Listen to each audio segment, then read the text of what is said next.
যুক্তরাষ্ট্র ও ইসরায়েলের নজিরবিহীন হামলা এবং ইরানের পাল্টা হামলায় উত্তপ্ত মধ্যপ্রাচ্য। খামেনিকে হত্যার তথ্য নিশ্চিতের পর প্রতিশোধমূলক হামলার মাত্রা আরও বাড়িয়েছে তেহরান।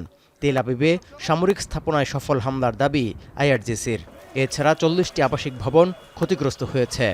ভয়ে মাটির নিচে থাকা রেলওয়ে স্টেশনে আশ্রয় নিয়েছেন শত শত ইসরায়েলি।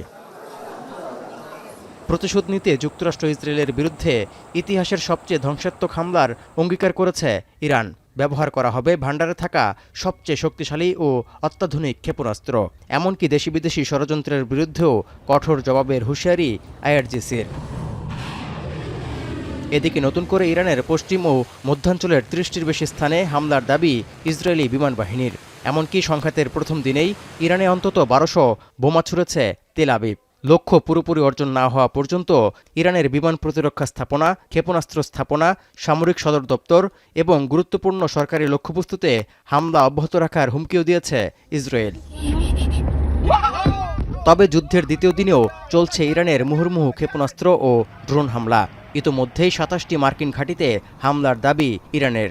দুবাই বিমানবন্দর, আবুধাবির জায়েদ বিমানবন্দর সহ মধ্যপ্রাচ্যের বেশ কয়েকটি বিমানবন্দরে আঘাত এনেছে ইরানের হামলা। এমন পরিস্থিতিতে কাতার, আমিরাত, কুয়েত, বাহরাইন, জর্ডান, সৌদি আরব এবং ইরাক সহ মধ্যপ্রাচ্যের সঙ্গে বিশ্বের বিমান চলাচল কার্যত অচল হয়ে পড়েছে। হামলার ঝুঁকিতে মধ্যপ্রাচ্যের নৌপথও। এ অবস্থায় পাল্টা হুমকি দিলেন ট্রাম্প। ট্রুথ সোশ্যালে তিনি বলেন, ইরান পাল্টা আক্রমণ না থামালে সর্বশক্তি দিয়ে হামলা চালানো হবে, যা আগে কখনো দেখেনি কেউ।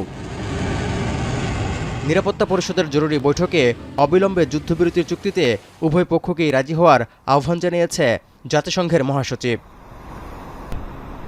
তৌহিদুর রহমান, এখন বিশ্ব। ৭২ ঘন্টা ময়েশ্চার লক সমৃদ্ধ লিলি বডি ওয়াশ। শিয়া বাটারের গুডনেস স্কিন রিপেয়ার করে রাখে সফট ও গ্লোয়িং।